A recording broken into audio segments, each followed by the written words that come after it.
Hey guys, we got a special night in store, and while we're waiting on a few folks to jump online with us here right now, I thought I'd give you just a few announcements. Just want to say our food pantry is open and our recovery groups are open, and so each time you can go to our website, it says when the groups are meeting. Each time a recovery group is meeting, the food pantry will also be open, and so if you need food items, feel free to come in, take what you need. It's not real formal. We don't have a list or anything like that. We're pretty free and flexible, so if you need something, just come take it. And the pantry is fairly well stocked right now. I also want to say thank you to everybody who has given items to our food pantry, and that includes diapers and female hygiene products and all the other stuff that goes into that pantry. Just amazing how many donations we've gotten this week, and thank my own personal customers at the Culbertson Agency, or we're streaming this tonight as well.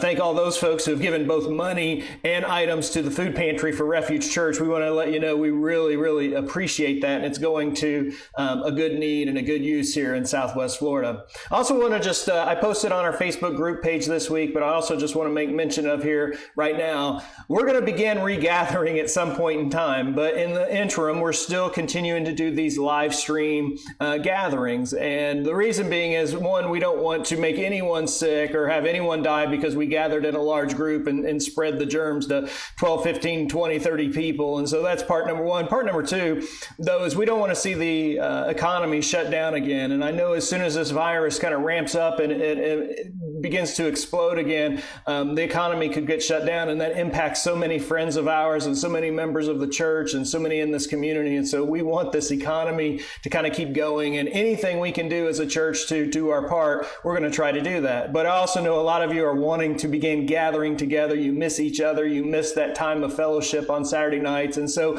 we'll begin that process. It's just going to be a slow, gradual progression until it just feels right. And so some of you I know right now are meeting over at the church, and that's great. Many of you are meeting in small groups around in homes, and that's just fantastic. That's being the church, that's doing church. And I know from what I've heard, just some amazing discussions happening oftentimes after the messages as well. So I want to encourage you to continue to do that. Tonight's kind of a special night. It's going to be unique. I want to start with a verse in Matthew chapter 12, verse 25. Jesus says, "Every kingdom divided against itself is brought to desolation, and every city or house divided against itself will not stand." These are powerful words for what's happening in our country today. Now, I know most of us will see, a celebrity suicide on the news, and we'll think, man, suicide is so terrible. We should do something about that. Or we'll see the addiction crisis, the opioid crisis, and we'll say, man, that is so bad, and that's a terrible injustice. Someone should do something about that. Or, as is right now, we'll see a black man murdered by a radical police officer, or chased down by their neighbors and shot, and we're saddened, we're heartbroken, and we say someone should do something. But most of us have no idea what that something is, or we're waiting on someone else to do that something. And time passes, and we move on, and we quickly forget.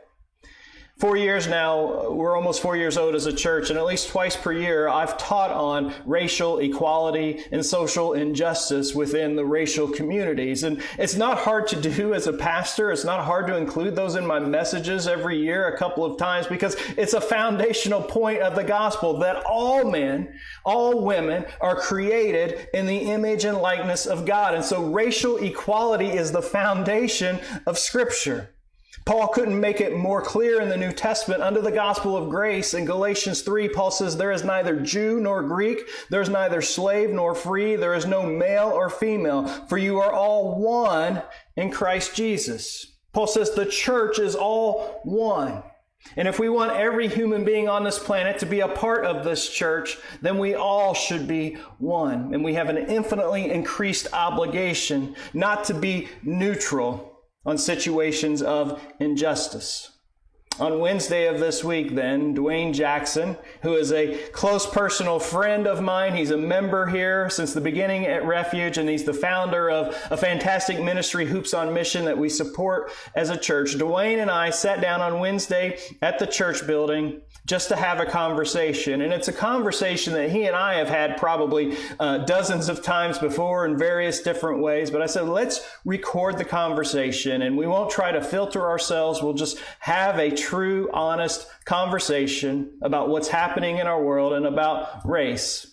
The conversation lasted about 50 minutes, and I thought about splitting it up into a couple of weeks, but I know you guys can handle it. You will be blessed. It's one of my favorite things I've ever done as a pastor of this church. And so without further ado, here is that conversation.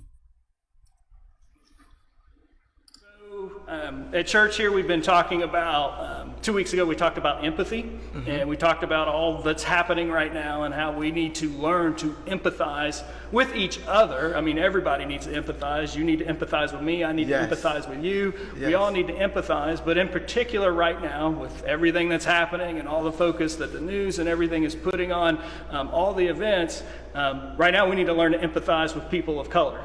And so that's why we're having, is that a right word to say even? I mean, like in the past you could say it was supposed to be like African American. I think that's not, some people don't like that. Well, some people don't like African American, some people don't like black. You could just call me black. I'm not. Color, I think color is weird. People of color? That sounds People weird. of color, that sounds so 40s, 50s. So you're saying I can call you Call black. me black. You can call me black. Now, here's the interesting thing. Like, you and I having a conversation. I'm talking to Dwayne Jackson. Right. But at the same time, it kind of feels like you're speaking on behalf of all black people. So tell me about that, man. What's wrong with that assumption? I think that's a problem because as a black man, I was just telling somebody this the other day, as a black man, I represent all black people in a weird way because people automatically make assumptions about who I vote for, what my political stance. Who do they think you vote for because you're black? Democrat. Right. It's just automatically Assumption. Automatically, you know. Okay. And the thing is, like, you don't even know me, you know. Like, I'm cool on both sides of the tracks. Like, I know people, and I'm my best friend white. Like, it's so uncomfortable because a lot of times it's pastors, FMPD, are people that are considered like higher up in the community, and I'm like, dang, and I got to educate you on black people, and it's just the most awkward thing, you know. But like, as a black person, I feel like it ain't. I'm not coming in as just representing Dwayne. Right. I'm representing all black people. That's a lot of pressure. And that is a lot of pressure. Do all black people feel that way, you think, or a lot? I think the majority of black people feel that way. Like, this is my team. This is my team. Yeah. Where as a white person, individual, they have an individual mindset when they come into any type of arena, anything. So when I'm walking outside, I'm like, dang, I represent black people. So my view of my neighbor is basically what you've seen on CNN or this rapper or something like that, but she don't even know me. So she gonna come to me kind of aggressive. Right. And I ain't even no aggressive guy, but I can get aggressive, you know? And that's the thing where I'm like, dang. But that's just how it is. Right. It's always been that way. Right. I heard somebody say the other day, like, as a white person, we see a white guy on the news and he does something stupid, you know, robs a store or whatever, and you're like, oh, stupid person. Black people see somebody of their skin color doing something stupid, and they're like, man, why you got to do that to us? Because you feel like they're a representation of you, versus a white person does something, well, that's just that dumb person. Not a white person, but it's just a dumb person. That's true. So that's a lot of pressure. That is a lot of pressure. Yeah. So when the George Floyd thing happened, so that's, you know, what this all kind of exploded from. You had Ahmaud, and then you had George Floyd, and the young lady in Louisville. Her Breonna Taylor? Yeah, Breonna Taylor. That's my old hometown, by the way. So we've been kind of following all that. But all these things kind of happened in a row, and I don't know why this time, because black people are murdered by police officers often, or by random people often. So this happens, but for some reason this time it exploded. Yes. Why do you think that was? I think because everybody's seen the video and they've seen the darkness that the white police officer showed with his knee on this black person's neck, and he died. That's why I think everybody like went like berserk. Like and a couple weeks before that, Ahmad's story. Right. You know, that looked like. And it was right there on camera. Right man. on camera, Right. and they never got arrested. Right. They did now, right? They did now, but like that happened like 2 months prior to that video, Right. and it's just like this is like a dark place where, man, like I know I'm for everybody, but as a black person, when I see that, and the most black people, they kind of like see themselves in that, right. And it's like, dang. Right. And as a black person, a lot of black people act emotional. Mm-hmm. We emotional people. I'm emotional, especially on the basketball court. You know, I'm really emotional. I might talk some trash. I've heard that about really you. Emotional. So, but I've done a good job of educating myself, reading the Bible, staying rooted in Christ always. But it comes a time when we need white people to speak up. Mm-hmm. And finally, white people started to speak up as a whole. Not just you, not just a couple of my friends, I'm talking about as a whole. Mm-hmm. And that what changed it. To the point they started marching and they got arrested. Right. They was never gonna get arrested if they didn't start protesting or nothing. Right. I guarantee. Yeah. They would never got arrested. So when you saw the Floyd video, you were the first person that actually posted it, and then I watched it, and I said at a church service 2 or 3 weeks ago, I said, man, when I saw that, I literally was sick to my stomach for a couple of days. I've never been impacted that way. So me being impacted that way, I can only imagine. Oh, yeah. So what was the impact when you saw that video? Just you said you're an emotional person. Really what were the emotions? Give me some of them. I was sad. I was angry. I was like heartbroken for his family. Like, I'm a Christian. Like, if you're a Christian and your heart don't break for seeing somebody get murdered, like, you need to go talk to Jesus a little bit. Like, your heart, like, somebody just got murdered. Like, even when you watch a movie, you see somebody, like, you don't be like, oh, like, shoot, you got killed, you know? But somebody murdered, like, a human being just, like, died like that, you know? And, of course, my heart was broke, but I also knew what comes after that is like a wave of people want to ask questions about what can I do, like a quick recipe about how can I fix the black. Right. Like, you know what I'm saying? And well, there's probably both. What can I do? But there also is always that narrative of, well, what did he do to cause this, to put himself in that kind of situation? And that's what's so unfortunate. Like, white Christians, my brothers, my sisters, I love y'all, but y'all have to stop worrying about their arrest record and all that. Somebody just died, you know, and that's the part where I'm like, man, these Christians, these like supposed to be my brothers and sisters. Like, why they bringing up that first? Like, man, he was arrested, he was a criminal, but he was a Christian. He was a Christian too. You know what I'm saying? So with that, no, regardless of what he did, like, your heart supposed to break. Like, if you. And I think as when a black person get killed, I think a lot of white people, they are quick to be like, well, let's check stats and let's Google black on black crime, or all lives matter, to the point where they do not, as a whole, go to the Bible, or even just heart just break. And I think that's a big problem with that. Yeah. Big problem with that. You said a couple of words there, so I'm going to pick those out. Yeah. That, you know, Black Lives Matter in the immediate. I knew the reason we're having this conversation is you've told me you've had some conversations and this is where people want to go. So you're like, you know, they say, well, you know, Black Lives Matter, but all lives matter. What does that say to you when somebody says that? As a black person, I just feel like it's no value. Like, it's no value. It's just like, you still not validating that Black Lives Matter. Freak the organization, freak all that. Black Lives Matter, you know. And I had posted something on social media the other day about Black Lives organization. They get money, But I'm strictly just talking about Black Lives Matter. You know. Now, I might not copy everybody and put black on the screen and nothing like that. That's not how I roll. Right. But black, like, if you think about the black, I'm just referring to Black Lives Matter. Don't compare me to what everybody else doing. You know, and that's the problem. Yeah, I heard it described, and I told you the other day, I heard it described like if your wife comes to you and says, Dwayne, you're really making me feel unloved this week. And you say to her, well, you know, wife, all people feel unloved sometimes.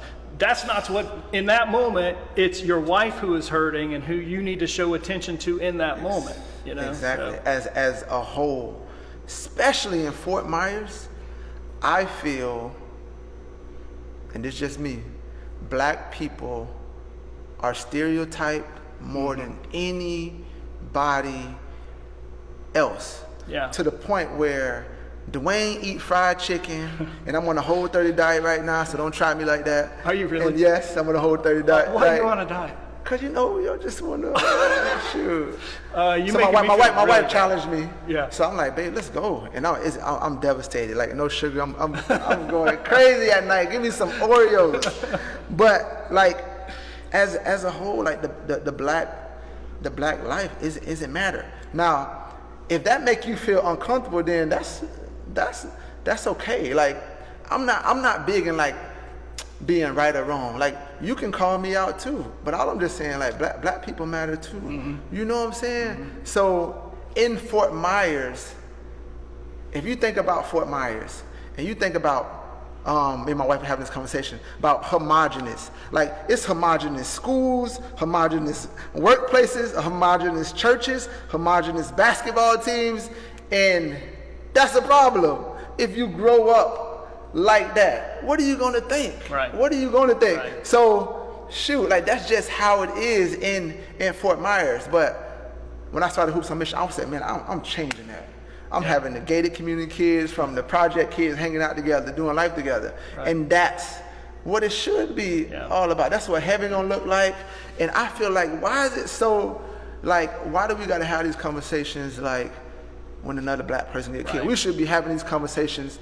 Yeah. But I'm not gonna be like, it's the pastor part or it's white people part. Like it's the system, like how the system set up. In schools, you go from Martin Luther King to like Abraham Lincoln to like slavery. And some people, some white people and some black people, that's their only education of race. Right, so they'll see something like this and they'll say, look, we abolished slavery in 1876 or whatever the year is, or 1886, whatever the year is. I'm not a history major, okay? But then we got equal voting rights in 1965.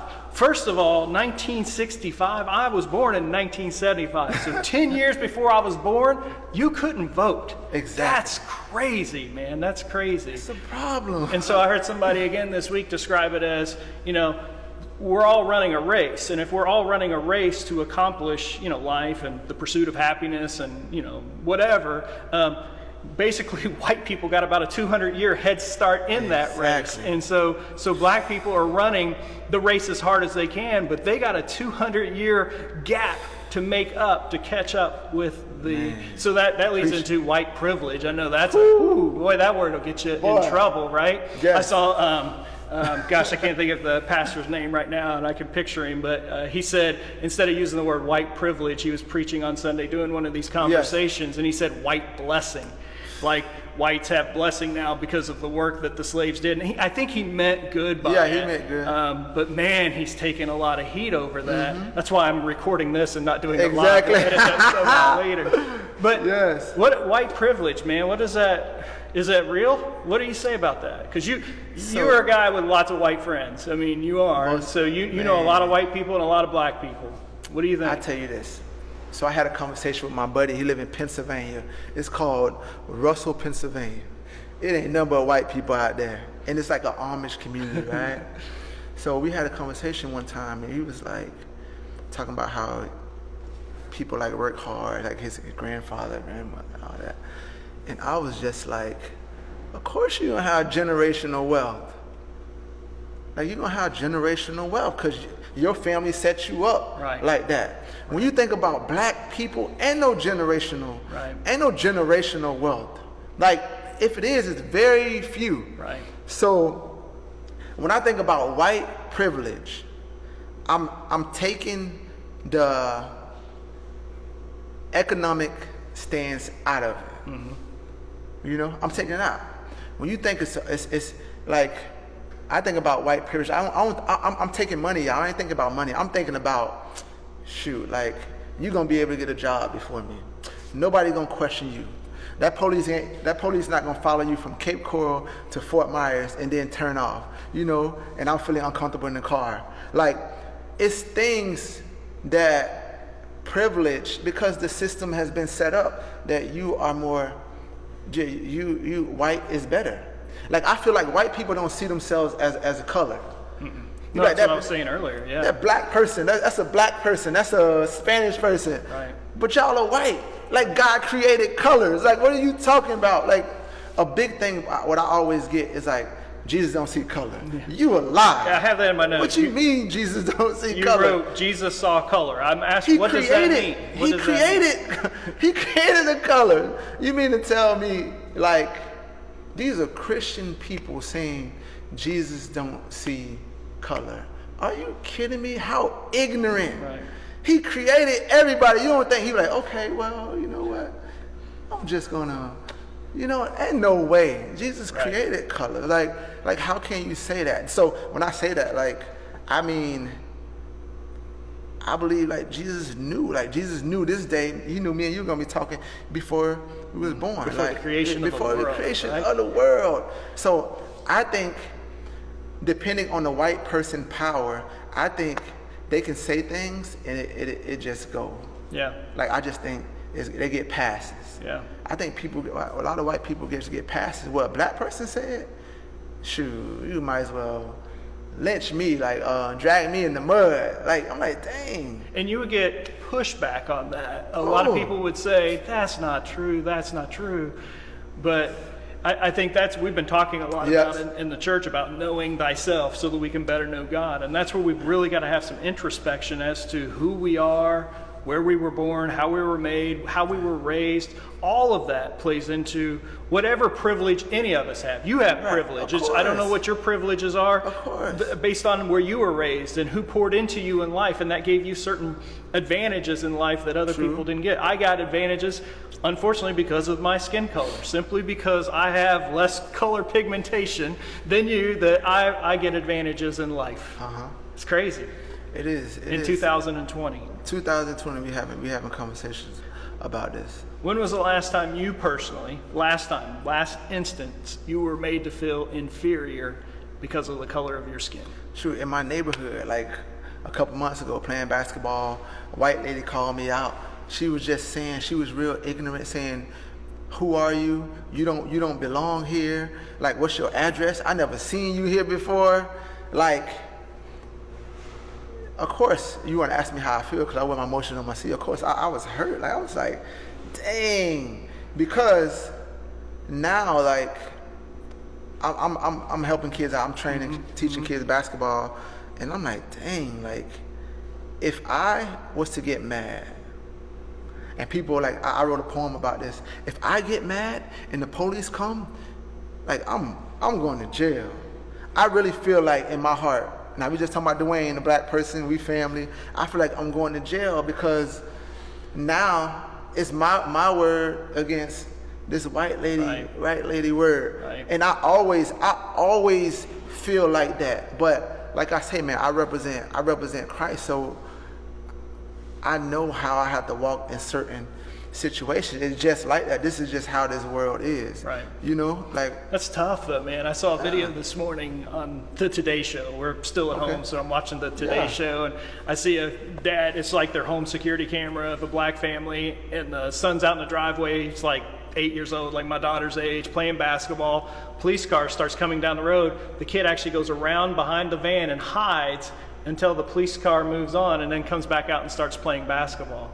I mean, for an 8 or 9 year old kid to feel that kind of already fear, man, ain't no white kids feeling that way. So that's ain't no white kids feeling that way. That is wild. So let's talk. I want to talk a little bit about your ministry, because we've supported it for a long time as a church, almost since the beginning, and been giving money because we're passionate about what you do, who you're helping, that you're bringing people of all colors together in this ministry and your training. Just talk a little bit about your ministry, just because maybe not everybody is familiar with your job and what you do. So when I first started Hoops on Mission, I started because 2 of my cousins were brutally murdered, and I really felt like God was calling me to be a missionary in our backyard. Using basketball to spread the gospel. That's it. Boom. As the ministry grows and year after year, God just continues to open up doors in areas where I'm like, dang, I'm not qualified to be here, but I'm here, you know? A big thing I say about 3 or 4 years ago, I felt like in a unique way, I can relate to all cultures and ethnicities, and basketball got a way of bringing all ethnicities and cultures together. So, and I always tell people this story, like somebody was doing this organization and it was just for black people. And I was like, I don't just help black people. You know, I'm sorry. Because I can go to the private schools and in the public schools, from the projects to Whole Foods to Walmart to MacArthur's over there off MLK, and I can be relevant. You know, that's my calling. It might not be your calling, it might not be that person calling, but this is what God wanted me to do. He wanted me to use the youth of Fort Myers and bring them all together and like using basketball, spread the gospel, and have them grow up together. When you see, when you see the youth together, do they, while they see color, is there a color barrier though? It is. The kids? Yeah? It is. And that's where I get to educate them and let them know, like, shoot, like, even with me, people in the projects right on MLK, they come up to me like, man, why you wearing them white boy jeans? I'm like, what do you mean? Explain. Now they gotta explain. Yeah, you got on white boy jeans, coach. You know what I'm saying? But now I got an opportunity to educate them, you know, and eventually be able to pour in their life about Christ. On the other side, white people might say something like, white kids might be like, oh, you listen to this type of music, rap music or something like that. But that's all they know. But I ain't gonna like take it personal. I just feel like this is my calling. I gotta walk through that. I got an opportunity to educate this kid and boy, girl about that. But how can I bring these kids together?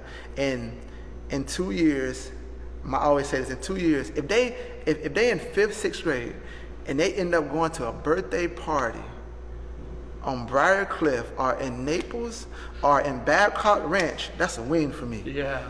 You kidding me? Yeah. You know, shoot, that's Disneyland for them kids. Especially they live over there in the projects and sometimes don't have running water, or they sometimes sleeping on the floor, or they got roaches everywhere.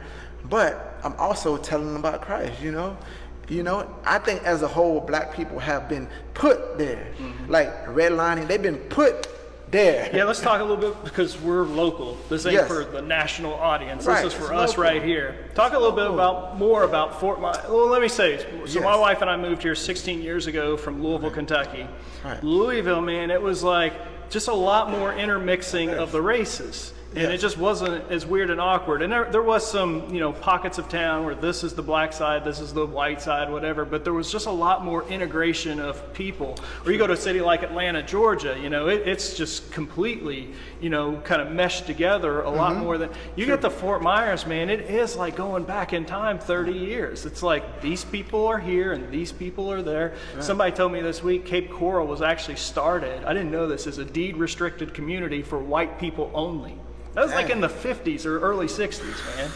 So tell me about just a little bit of you grew up here. I grew up in Fort Myers. Tell me about your Fort Myers view or history here. So shoot, that's a great question. So I always feel like, and I started going to counseling, and you got to start at the root of the problem. The root of the problem is Fort Myers. In the 70s, black people couldn't go downtown. So when I tell white people that, they be like, man, you lying. Right. Man, my auntie them told me that, and my grandma, like, what do you mean? Why do I gotta be lying now? Why are you so defensive? Like, why you feel, like, I'm your friend, like, I'm your church buddy, like, whatever you wanna call it. But I tell them that. It was like, that should, like, break your heart. Do you know when Brown was Board education, when they started segregating schools, they never segregated the leadership. So you got leaders of white people, and that's so uncomfortable. You think they just automatically just like black people? So it's a power thing, it's a system thing, you know? But all black people were placed like right here. We couldn't stay nowhere else. Like we do a lot of stuff in Joan Walker. Joan Walker used to be a hospital just for black people. That's wild, man. Where we do a turkey drive area. That was the only hospital black people could go to. I'm like, are you kidding me? But as you think about the root of that. You think about that. And then when I started growing up and I hear this story, in middle school somebody called me a nigger. In middle school. And they only got suspended a couple days. You know what I'm saying? I'm like, dang, but you know, I was a kid, I was like, dang, you know, it was a white person. So all these things from people follow me in the store, like people make assumptions, but you think about Fort Myers' roots, they are really, really ugly to the point where as a community, we try to change things. So we wanted to gentrify everything. So I always went to white schools, you know, I always went to white schools. I always got the opportunity to see another side of things. But then I came back here, and I'm like, dang, like look at this, you know, look where I live at. Look at the poverty, look at the gunshots, look at the people, like look at the homeless people walking around here. I live here, you know what I'm saying? But from the root, we were placed here. Right. You know, I met some kids, and not until maybe a couple years ago, last year, they had never been to Chick-fil-A. I mean, are you kidding me? You never had Polynesian sauce, bro? Are you kidding me? So I'm taking them to Chick-fil-A. He act like he at Disneyland. So, those things, some people just never leave Fort Myers. Then we went to Staten Island. Them boys never been Right, that was on a fun the trip, plane. man. It was fun watching them experience all that for the first time. Are But you it was also kidding? heartbreaking because I'm like, man, this for my kid sitting right here. That was really nothing for her because she's done all that before and experienced all that. I gotta share this story with you, Brian. So I always talk about this. People always ask me, man, Dwayne, what's the difference?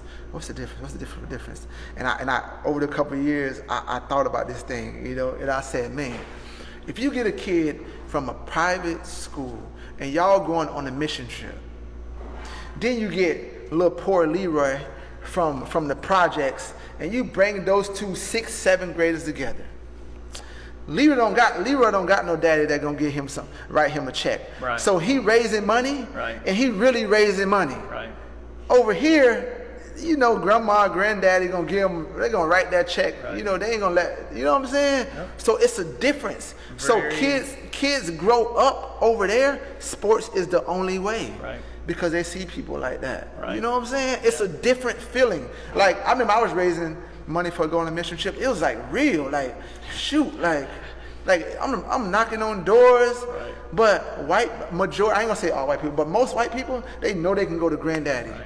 That generational money. Right. And that's a problem. I ain't gonna say that's a problem, because I'm trying to set my family up for generational money when I die. But if you cannot see that, Right. you got a problem. That knowledge should allow us to then have that empathy that we can say, look, yeah, I know that we would stop making comments of, well, Dwayne, what about the black on black crime? Well, what about it? It's a system that is in place that has caused the black on black crime, and that you saying that is not going to fix us having black on black crime. I'll tell you, man, this week I saw a couple of people, and you know, I don't want to call anybody out, but on Facebook saying, man, I just don't want to hear another sermon about racism. I'm tired of it. Or I don't want to hear another sermon about George Floyd. I think I've had enough. And, you know, man, if you're that tired of hearing sermons about racism, imagine what it's like hearing racist remarks and racist things done to you your whole life. I mean, as tired as somebody might be of a sermon. I mean, I just think about event after event after event that you just mentioned in your life. Yes. How that builds and how that builds. And it just continues to build upon who you are, and you hear all of these things. And I think that does help explain some of the outpouring of just anger we've seen in these last several weeks, because that has built up for so long that at some point it's going to come exploding out. Now, what we do with this explosion, that's what could change the world perhaps, but time will tell, depending on what your community does and what my community does. Exactly. So what do you think? George Floyd, let's talk about him a little bit. Do you think it's okay that he's been made a saint, essentially? Yes. Well, you think about what a saint is. It's a Christian. Mm-hmm. Like, you mean to tell me, you gonna, like, that's a problem? Like, how can that be a problem if he made a saint? He a Christian. Yeah. He was a Christian. We all saints, you know? Like, we all saints. So when I hear that, I'm like, what are we talking about? Right. Like, this guy got murdered.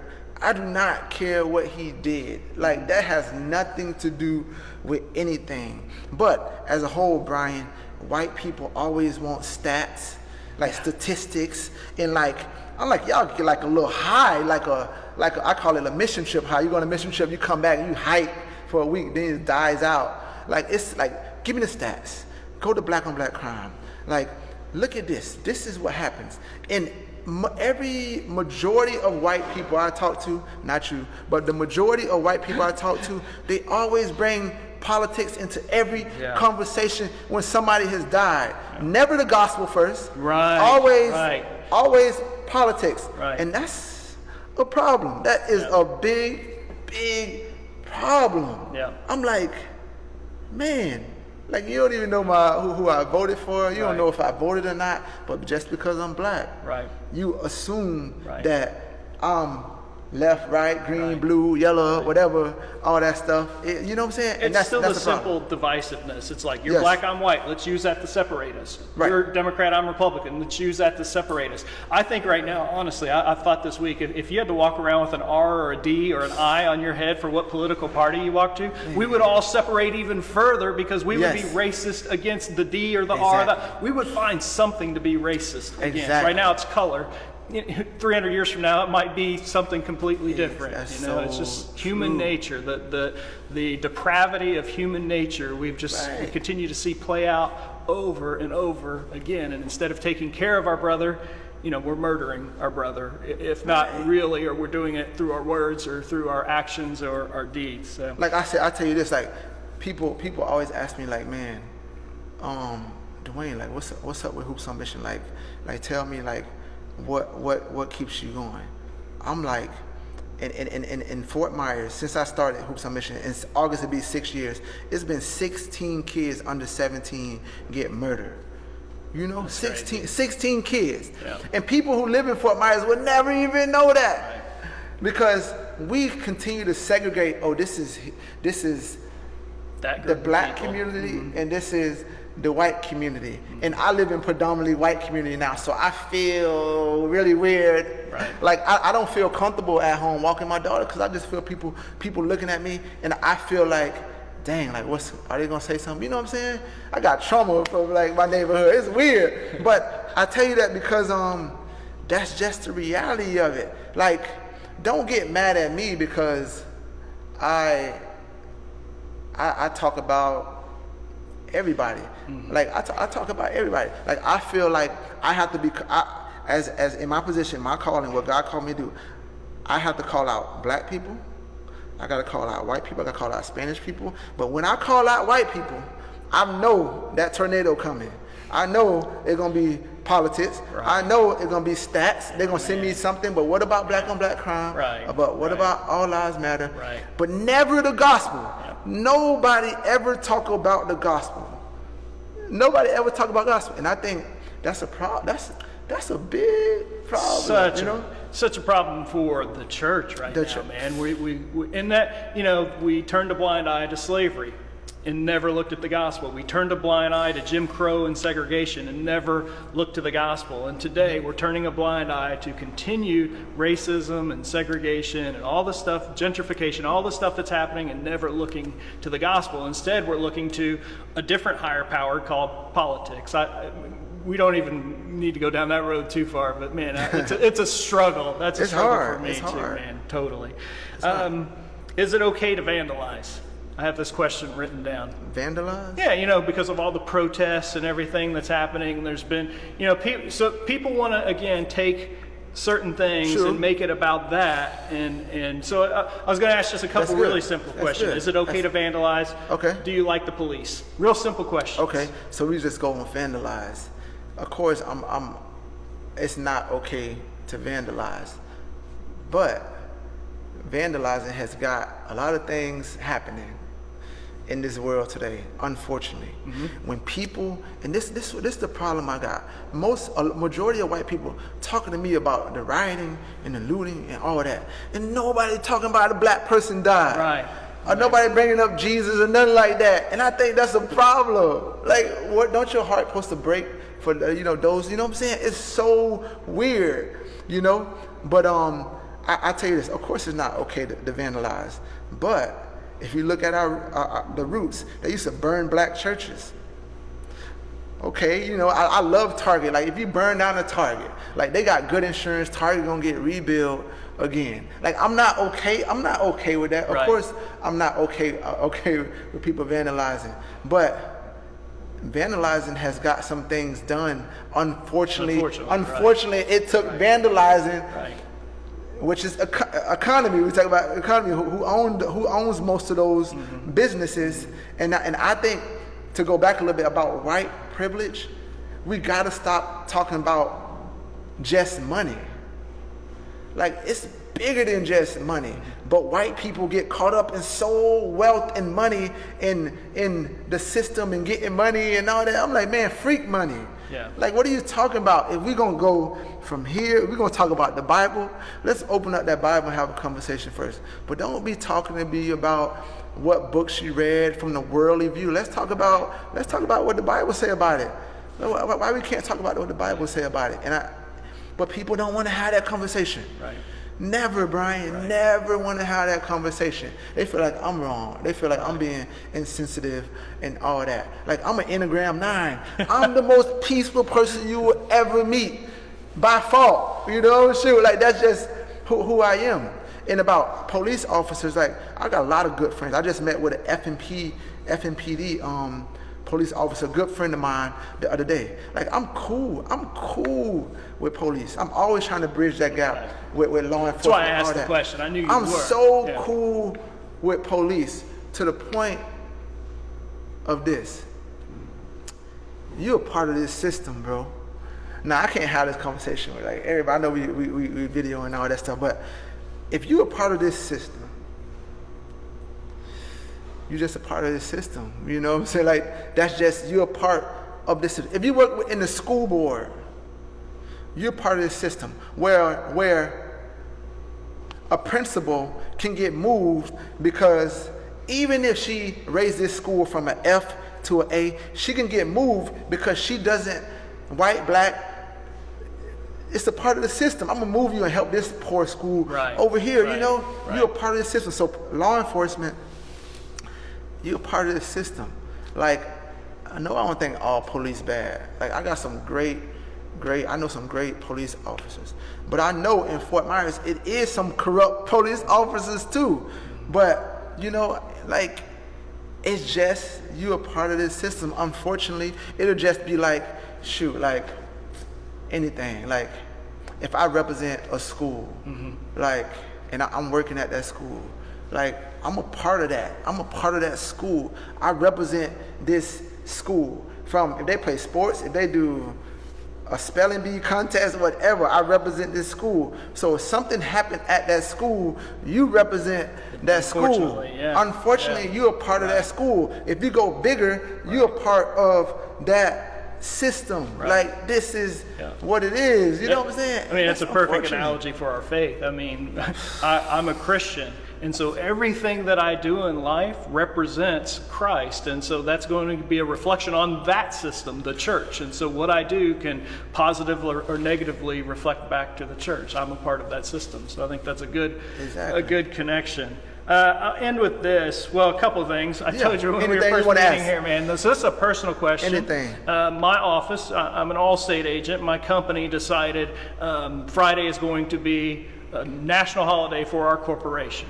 Right. And they said you can shut down your agencies if you want. Now, talk a little bit what Friday's holiday is. You can describe it better than me. It's June 10th, where basically a holiday where June 19th they freed slaves. Like, okay, like, that's a big deal. Yeah. You know what I'm saying? And when I dig deeper, Brian, and like I did one of those I forgot one of those tests where I see like my DNA test.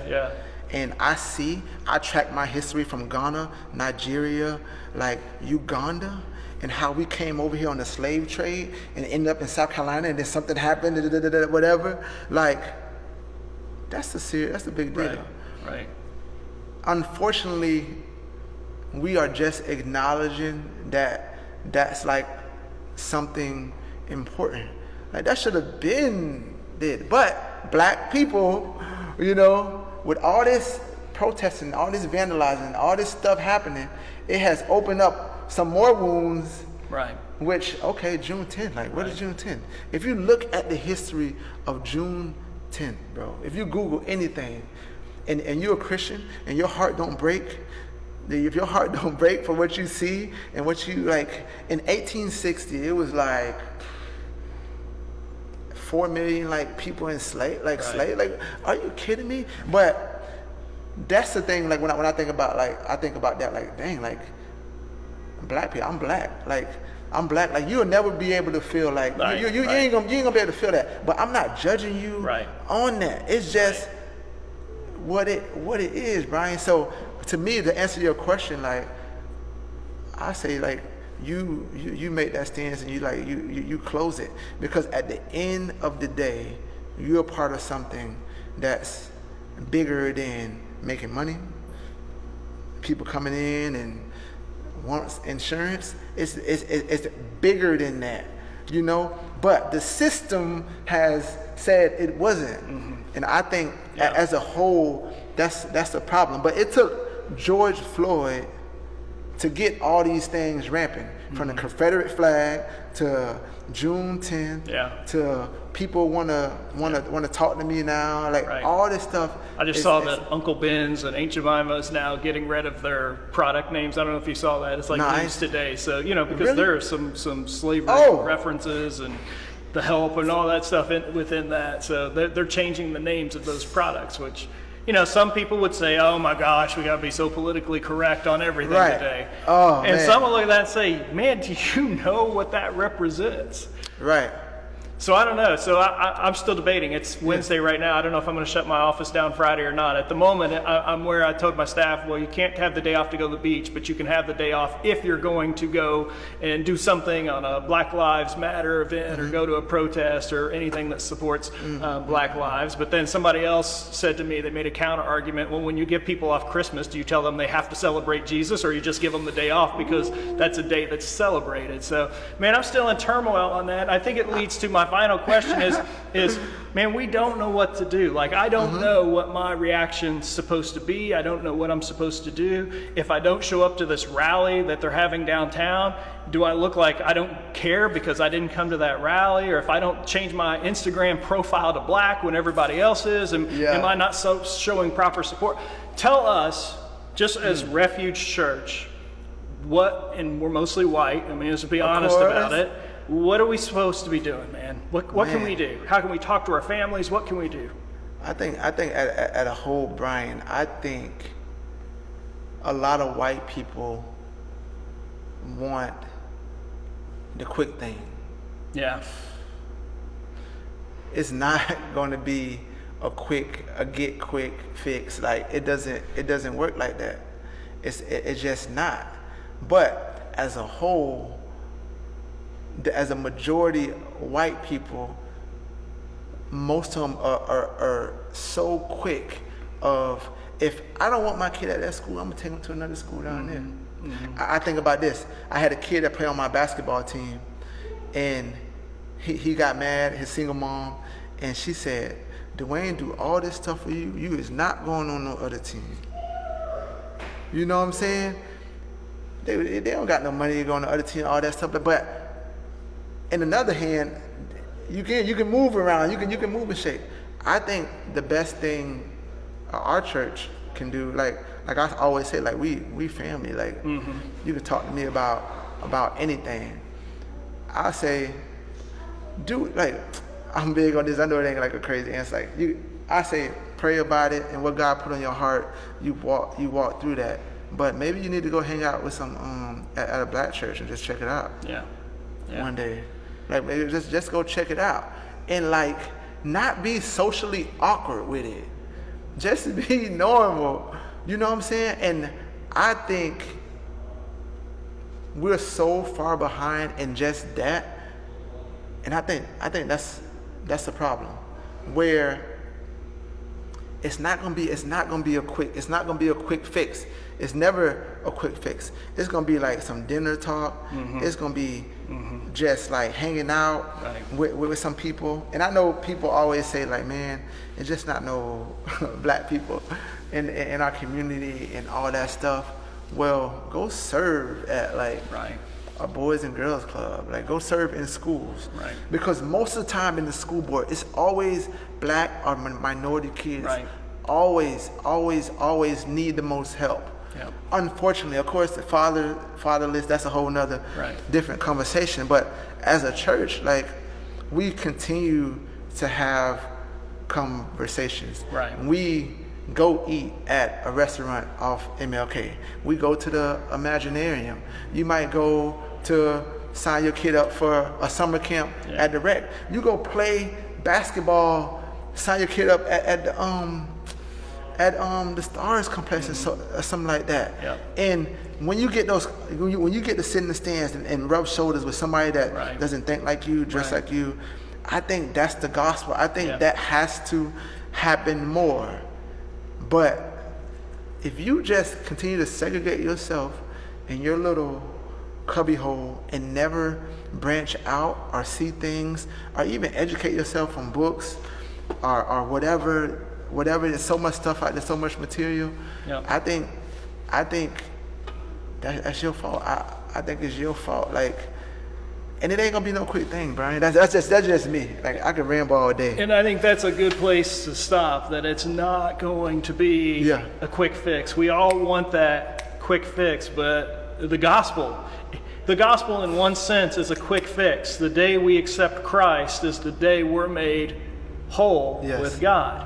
But it's still not a quick fix. We have a lifetime of sanctification, of growing, of learning and maturing. And so I think we just want that quick fix. Let me do it, let me give some money, let me do this, and let me get it over with and move on. And it's just not that. And so I think as a church, obviously from the beginning, we've tried to teach multiple times every year about racism and equality and that sort of thing. We've made it a campaign. We're trying to be a multi-ethnic and generational and everything church, but it's a struggle. Of course. But it's a slow struggle. And so I think for everybody who's listening now, man, just keep fighting that battle, keep fighting that struggle. Allow it to be a slow process, but do something. Take some action. One thing. I know we closing up, but one thing I told my wife, and we had this conversation. I said, babe, like my biggest thing while I'm raising my 3-year-old and my 4-month-old, that I'm raising them up around every ethnicity and culture. So they won't have those stereotypes when they grow up based on what they seen on TV or CNN or what somebody else said. You know what I'm saying? Like, that's the biggest thing with me. Of course, Christ too. Of course, we're going to worship all that. But I have to do that. So we have to do that. We need some black friends. We need some white friends. We need some Asian, Spanish. We have to do that. You know, I think as a whole, like, we've become like so uncomfortable with having these conversations. But honestly, I feel like I'm good. Like, if it's uncomfortable, that means like God like stirring up something in your heart that you might need to check. You know what I'm saying? Absolutely. Like we can't talk about the porn issue and then the person beating up his wife, and then when a black person get killed, make that seem like not such a big deal. That's somebody just died, lost their life. He has a daughter. Like, how can we do that? But as a whole, as a system, we have created these things, and now I always say this, the reason why all this stuff happening, more white people speaking out. Yeah, good. White people never spoke out because and not you, never. Not that you're my dog, you're my homie. A lot of white people scared of their platform. I understand. Like, it's your job. You got to take care of your family. But you ain't basing it on what Christ said. Like, you ain't basing it off biblical what it says. Like, and that's my biggest problem. So yeah, that's it. That's it. Highlight of my week, Dwayne calling me his dog. I hope you were blessed by that. I hope you learned something. By the way, we did close my office yesterday, made that decision on Thursday. I just refuse to stay neutral with the injustices that we see. And I wanted to make it clear from my insurance agency that we do support our Black friends and our Black neighbors during this time. I read a thing this week. It's called the Miles Law. It originated several years ago, but the guy basically said, where you stand depends on where you sit. Where you stand depends on where you sit. We all sit in different places. That's why there's so many varied opinions. And that's why it's so important that we'll continue to talk about empathy, and we need to continue to learn to empathize with one another. Because when we learn that, I truly believe empathy with one another can change the world, because it leads us towards more love, more compassion, more grace. And as Dwayne said multiple times, it ought to be leading us towards the gospel. God bless. Thanks for being here. See you same place, same time next week.